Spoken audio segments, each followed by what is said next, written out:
Isaac Boone stopped walking the moment he saw her fall. The wind was cutting down the San Pedro Valley, dry and sharp, carrying a thin scatter of snow that never should have been there. It clung to the ground in broken patches, just enough to show where someone had been stumbling, just enough to prove how far they had already gone on borrowed strength. The young Apache woman dropped to her knees beside the riverbank and did not rise again. Isaac stood several paces away, his rifle heavy in his hands, his breath turning white in the cold. He had learned, years ago, that hesitation could kill a man just as surely as violence. He had also learned something worse, that stepping forward could cost more than walking away. The last time he chose to stay, his wife and child died while he guarded land that could not remember their names. This time, the land watched quietly as Isaac Boone made another choice. Before we continue, please take a moment to support the channel. A simple like, a quick comment, or hitting that subscribe button helps these Wild West tales reach more people who love them. Let me know where you're listening from, and thank you for riding along with us. The San Pedro Valley lay open and exposed beneath a pale winter sky, its wide grasses bent flat by the wind. This was not a land that hid its dangers.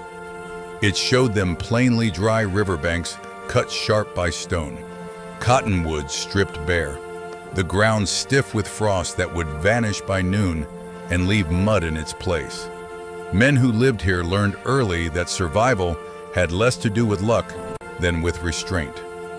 Isaac Boone had chosen this place because it offered no comfort.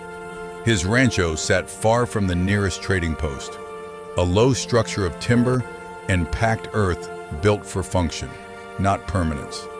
The cattle grazed thin pastures. Water came from the river when it could be trusted. Everything in Isaac's life was measured, rationed, and deliberate. He woke before dawn, worked until the light failed, and slept with the same quiet discipline. That routine had carried him through years he did not speak about. There were signs of a life once shared. A second chair pushed against the wall, unused but never moved. A child's wooden cup tucked into a corner shelf, too worn to throw away, too heavy with memory to touch. Isaac did not look at these things often, but he never pretended they were not there. The two women he carried back to the cabin did not fit into that carefully maintained stillness. The younger one, Nita, barely stirred as he laid her near the hearth. Her hair was dark and tangled, her skin drawn tight with cold, but her face held no softness, even half-conscious. She seemed alert, as if some part of her refused to fully let go.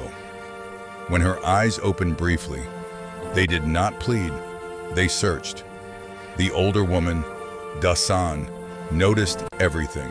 She tracked Isaac's movements with steady focus, placing herself between him and her sister whenever she could manage it. Her clothing was worn thin from travel, her hands cracked and swollen from cold, yet her posture carried control. This was a woman accustomed to danger, to reading intent before words ever formed. Isaac spoke little. He built the fire higher, set water to warm, and moved with practiced efficiency. He did not ask where they had come from. He did not explain himself. In a land like this, explanations were often used as leverage, and he had no intention of giving any. Outside, the wind continued to scrape across the valley, carrying the last of the night's cold away with it. Inside the cabin, heat began to settle into the walls, slow and reluctant. The space felt altered, not invaded, but unsettled, as if the quiet Isaac had cultivated for years had been forced to acknowledge another presence. As the fire crackled, Isaac became aware of a truth he had avoided since lifting Nita from the riverbank. Bringing them here was not an act that could be undone. Whatever followed would not pass with the melting frost. Night settled slowly over the valley, not with darkness alone, but with sound, the steady push of wind against the cabin walls. The quiet shift of timber as heat worked its way into the beams. Isaac Boone remained on his feet long after the fire had taken hold, moving through the space with the same restraint he brought to every decision that mattered. Nita's condition worsened before it improved. Her breathing grew shallow, uneven, and her skin burned beneath Isaac's hand when he checked her forehead. He had seen fever before. He knew how quickly it could turn from something manageable into something final. He fed the fire, warmed the water, and waited until the heat returned slowly enough to avoid shock. Every motion was careful, every pause deliberate. Dasan watched him without blinking. She had positioned herself near her sister's head, one hand resting lightly against Nita's shoulder, as if anchoring her to the world. When Isaac stepped closer, Dasan's body shifted not aggressively, but decisively, placing a boundary he did not challenge. He understood it. Out here, trust was never given freely, and it was never offered twice. "You can stop," Dasan said at last, her voice low and steady. Not a command, a warning. Isaac lifted his hands a fraction, showing they were empty. "I'm not done yet," he replied. His tone carried no urgency, no insistence, only fact. Dasan studied his face, weighing the words against the man who spoke them. Whatever she saw there did not alarm her, but it did not soften her either. She stepped back just enough to allow him space, never fully removing herself from between him and her sister. For a long while, nothing else was said. The fire cracked softly. Outside, the wind lost some of its edge, settling into a constant, grinding presence. Isaac took a seat against the far wall, far enough to avoid crowding, close enough to respond if Nita's condition shifted again. He kept his rifle leaned against the door, not as a threat, but as habit. Old habits had a way of resurfacing when the night grew long. Nita stirred some time after midnight. It was not a full waking, just a faint movement. A sound caught in her throat as the fever broke unevenly. Isaac stood at once, careful not to rush. Dasan's grip tightened, her eyes sharp with readiness. Nita's gaze found Isaac through the haze, unfocused but searching. Her lips parted, and for a moment it seemed she might speak. Instead, she swallowed and whispered a single word in her own language, the sound thin but deliberate. Dasan answered her softly, brushing hair back from her face. Isaac waited. When Nita's eyes returned to him, clearer now, she did not look afraid. There was exhaustion there, and pain, but also something else, a quiet insistence, as if she were taking measure of him in return. "Why?" she asked at last. The word was rough with effort, but unmistakable. Isaac did not answer immediately. He had learned that explanations offered too quickly were rarely honest. He watched the fire, considered the truth as it existed without justification. "Because you were still breathing," he said finally. The simplicity of the answer seemed to satisfy her.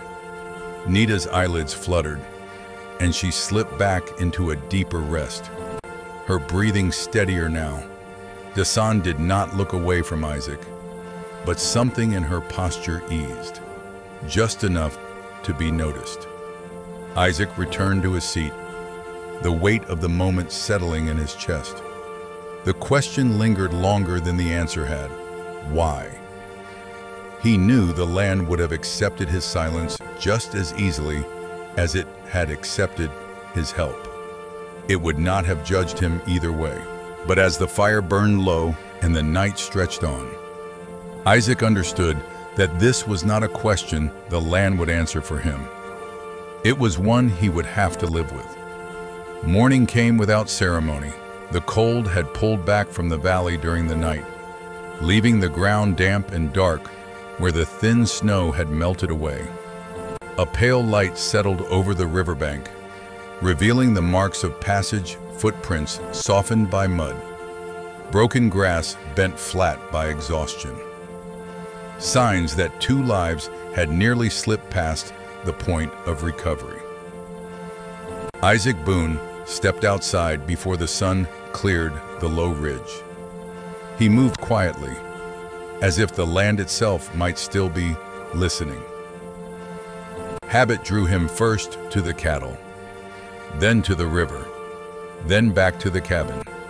Routine had always been his anchor. This morning, it felt altered, stretched around the presence waiting inside. When he returned, the fire had been tended. Dasan knelt near the hearth, adding a piece of wood with careful economy. She glanced up as Isaac entered, acknowledging him with a brief nod before turning back to her work. It was not gratitude. It was recognition of shared vigilance, of a night survived. Nita lay propped on folded blankets, her eyes open now, tracking movement in the room with quiet focus. The fever had receded, leaving her drained but alert. When Isaac set a bowl of warm broth on the table and stepped back, she followed the motion with her gaze, then looked to her sister. Dasan hesitated only a moment before carrying the bowl to her. "You'll drink," she said, not unkindly. Nita managed a faint curve of her mouth and obeyed. Each swallow came slow and deliberate, as if she were teaching her body how to accept help again. Isaac watched from a distance, careful not to intrude. He had learned, through hard experience, that recovery demanded patience more than force. The day passed without conversation. Isaac repaired a loose hinge on the door, sharpened a blade near the window, and split wood until his arms burned. The sounds of work filled the cabin, steady and predictable. Dasan repositioned blankets, checked Nita's pulse, and rationed their few remaining supplies with the precision of someone accustomed to scarcity. It was Nita who broke the silence. "You live far from others," she said, her voice stronger now, though still rough at the edges. Isaac glanced at her, surprised more by the timing than the question. "Far enough," she nodded, accepting the answer as complete. "It is quiet here." Quiet was the point. He replied before he could stop himself. The words settled between them. Nita studied his face not with curiosity, but with recognition. She knew the look of someone who had chosen isolation for reasons that went beyond preference. That afternoon, Isaac showed Dasan where he kept dried herbs and explained their use for lingering cold. He spoke plainly, without instruction or expectation. Dasan listened, committing each detail to memory. When he finished, she inclined her head once. "We will not stay long," she said. It was not a request. It was a boundary. Isaac met her gaze. "I wouldn't expect you to." Nita said nothing, but her fingers tightened briefly in the blanket. Isaac noticed, then turned away, refusing to read meaning where it had not yet earned its place. Over the next 2 days, the rhythm of the cabin adjusted. Nita began to move more, first sitting upright, then standing with care, then taking a few measured steps along the wall. She insisted on helping where she could, sorting dried beans, folding cloth, mending a tear in Isaac's shirt with small, precise stitches. "You don't have to," Isaac told her once. "I know," she replied. "I still will." There was no challenge in her tone, only resolve. Something in that answer stayed with him. It echoed too closely to thoughts he had buried for years, the belief that dignity came not from comfort, but from contribution. Watching Nita work, Isaac felt a faint, unfamiliar unease. It was the sense that the life he had narrowed for survival might be widening without his permission. One evening, as the light faded and the wind softened, Isaac and Nita found themselves alone near the table. Dasan had stepped outside to check the weather, her silhouette steady against the dying light. "You didn't answer my question," Nita said quietly. Isaac looked up. "Which one? Why you helped us?" He considered deflecting. Habit urged him to.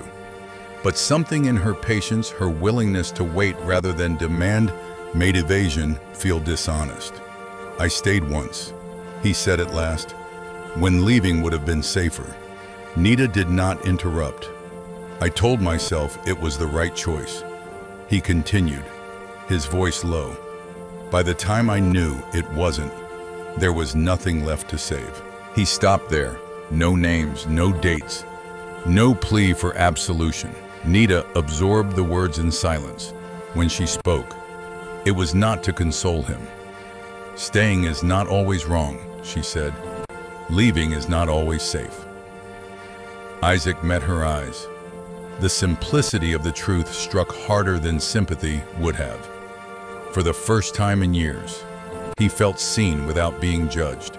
That night, he slept more deeply than he had since their arrival. The change unsettled him.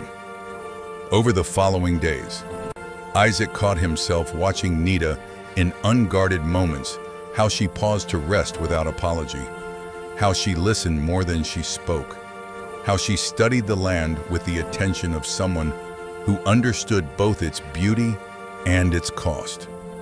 He felt a pull toward her that had nothing to do with desire and everything to do with recognition. It frightened him. He began to withdraw, returning to longer hours outside, speaking less, retreating into the routines that had once kept him alive. Nita noticed. She did not pursue him, did not ask for reassurance. Instead, she spoke plainly when the moment came. "If we stay," she said one morning, "it will be because we choose to, not because we are owed." Isaac stopped what he was doing. He understood the weight of her words. This was not a test. It was a line drawn with care. That evening, as the wind shifted and the first stars appeared, Isaac stood alone near the riverbank. The land stretched out before him, wide and indifferent. He had built his life on the belief that distance could protect him from loss. Now, faced with the quiet presence of a woman who asked for nothing but honesty, he began to understand the cost of that belief. Trust, he realized, was not something that arrived fully formed. It turned slowly, like the season itself, demanding that those who chose it accept the risk of what might follow. The first sign that the valley's quiet had begun to fracture came not with gunfire or raised voices, but with absence. Isaac Boone noticed it when the trader failed to arrive. The man usually passed through every 10 days, sometimes late, sometimes early, but never missing altogether. Isaac marked the days by habit more than need, yet when the trail remained empty beyond its margin of error, he understood what that meant. News traveled faster than horses in places like this. If someone had chosen to speak, the words would already be moving. He said nothing to Nita or Dasan at first. He repaired fence posts, checked the cattle, and kept his routines intact, as if order alone might hold the world in place. But he felt the shift in the air, the way the land seemed to listen more closely than before. It was Dasan who confirmed it. "They know," she said one evening as she came in from the edge of the clearing. Someone spoke. Isaac nodded once. He had expected no less. Nita watched him from across the room, her expression unreadable. She did not ask what would happen next. She already understood that knowledge carried weight, and weight demanded choice. The men arrived 2 days later. There were 4 of them, riding in loose formation. Their horses slowed not by caution, but by confidence. Isaac saw them coming from the ridge and did not reach for his rifle. He stepped out from the cabin instead, positioning himself where he could be seen clearly. The one who rode at the front dismounted first. Caleb Hargreaves was not a large man, but he carried himself as though space belonged to him by default. His coat was better kept than most. His boots polished just enough to signal authority without appearing vain. He smiled when he saw Isaac, a thin expression that never reached his eyes. "Boone," he said, as if they were old friends. "Didn't expect to find you entertaining guests." Isaac did not return the smile. "This is my land." "Is it?" Hargreaves replied lightly. "Depends who's asking." Behind Isaac, the cabin door opened. Dasan stepped out first, placing herself deliberately in view. Nita followed, slower, but no less steady. She stood at the threshold, her back straight, her gaze fixed forward. Hargreaves' smile faded. "There's talk," he said, his voice carrying easily in the open air. "Apache moving through the valley. Trouble following close behind. Folks are concerned." Dasan said nothing. She had already shifted her stance, angling herself so that she could reach Nita in a single step if needed. Isaac felt the familiar tightening in his chest, the instinct to de-escalate, to say as little as possible, to let things pass without drawing attention. It was the same instinct that had guided him for years. He ignored it. "They're not passing through," he said. "They're here because the cold nearly killed one of them." Hargreaves glanced at the men behind him, then back at Isaac. "You're taking responsibility." Then, "Yes." The word landed heavier than Isaac expected. Saying it aloud closed a door he could not reopen. Hargreaves studied him for a long moment. "You know how this looks." "I know what it is," Isaac replied. Silence stretched. The wind moved through the grass, carrying dust and the faint smell of water from the river. "We can't have trouble here," Hargreaves said at last. "If they leave quietly, no one needs to get involved." Dasan took a step forward. "We will leave if we must," she said evenly, "but not because we are told to disappear." Isaac felt the decision settle fully in his body then, like a weight shifting into place. "They stay," he said. "If there's a problem, it's mine." Hargreaves' eyes hardened. "You're choosing sides." Isaac shook his head. "I'm choosing responsibility." That was the moment everything changed. Hargreaves said no more. He mounted his horse and turned away, the others following without comment. But Isaac knew better than to mistake retreat for resolution. Men like Hargreaves did not let challenges stand unanswered. That night, Dasan packed, not in haste, not with fear, but with purpose. She laid out what little they carried, preparing for movement before it was forced upon them. Nita watched her sister in silence, then turned to Isaac. "If we go," she said, "it will not be because of them." Isaac met her gaze. He heard the unspoken truth beneath her words. Staying would require him to stand where he had always chosen to step aside.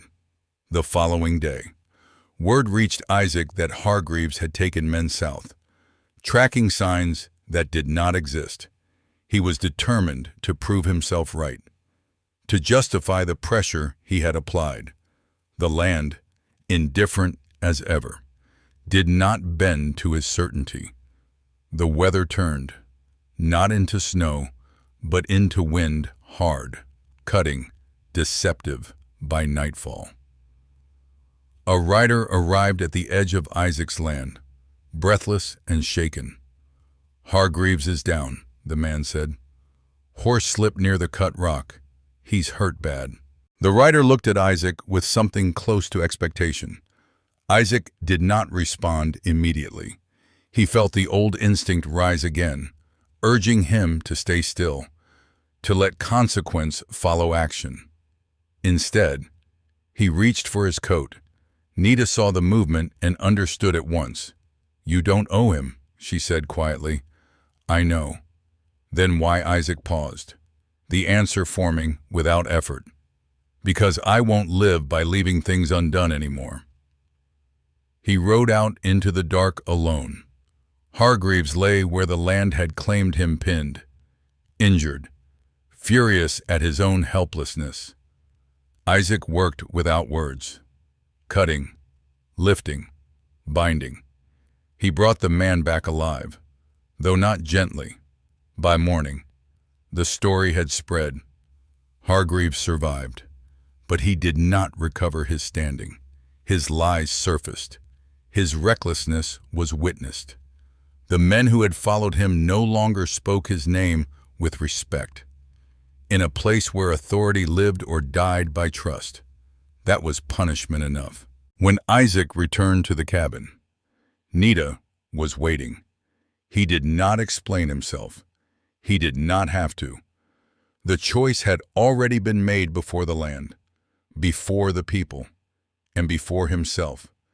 And this time, he did not turn away.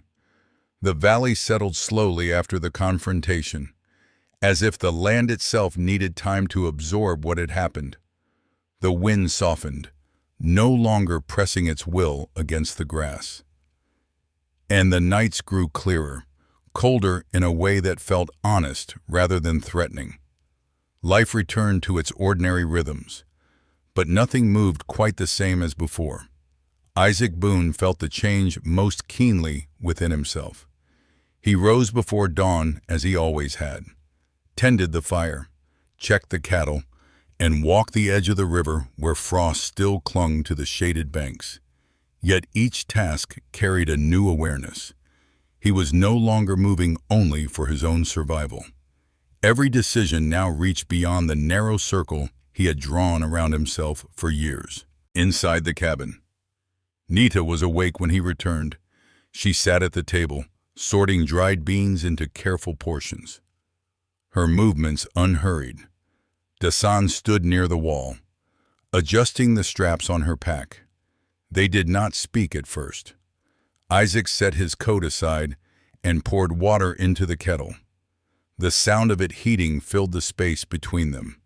He understood, without being told, that this moment could not be postponed.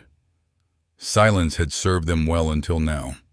It would not carry them further. "I won't ask you to stay," Isaac said at last.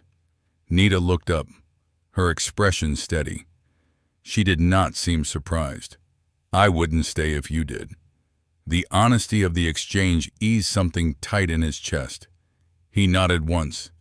"If you remain here, it will be because you choose it, not because you need shelter, not because I feel responsible." Dasan's eyes flicked toward him, measuring the words with the same precision she had applied to every action since their arrival. Whatever she saw satisfied her enough to keep listening. "This land isn't easy," Isaac continued. "It doesn't forgive mistakes. And it doesn't promise safety, no matter how careful a man is." Nita folded her hands together. "Nothing worth choosing does." The answer carried no bravado. It was a statement of fact, born of experience rather than optimism. Dasan stepped forward then, her pack settled firmly on her shoulder. "I will not stay," she said, "not because this place is unsafe, because my work here is finished."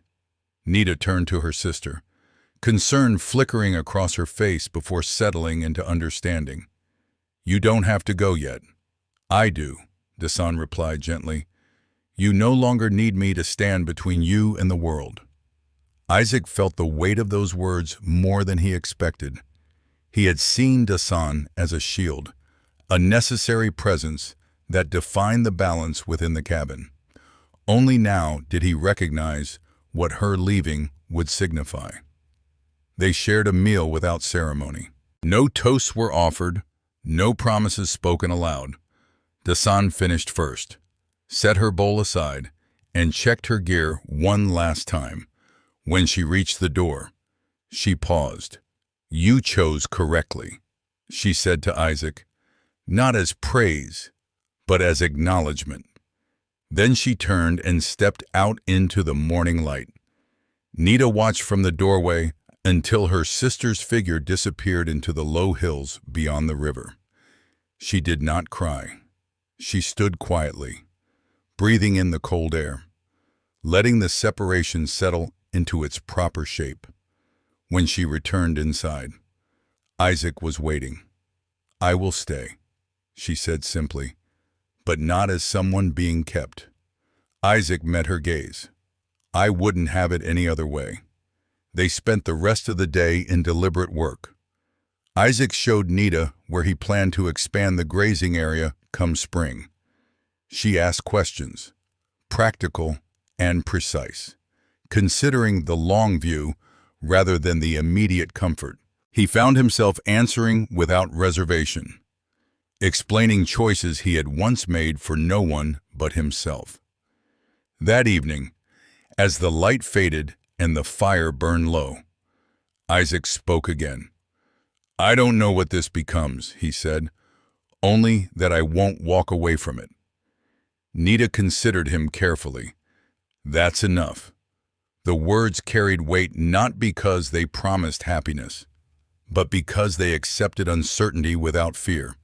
Outside, the valley lay open and indifferent, unchanged by human decisions. Inside the cabin, something had shifted quietly, deliberately, and beyond reversal. For the first time since coming north, Isaac Boone did not feel as though he were standing alone against the land. He had not erased his past.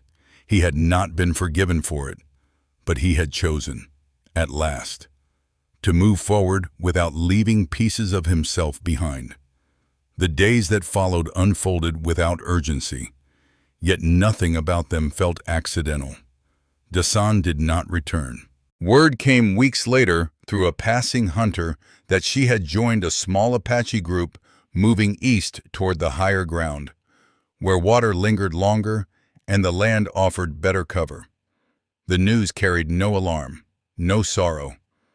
Isaac noted the information and let it settle. It felt right that she had gone where her strength and vigilance still served a purpose beyond guarding a single doorway. Nita adapted to the rhythm of the rancho with steady resolve. She learned the land as Isaac had learned it years ago, not as something to conquer, but as something to read. She marked where frost lingered longest, where spring runoff would cut shallow channels through the grass, where cattle favored shade when the sun climbed too high. She did not ask permission to take part in these considerations.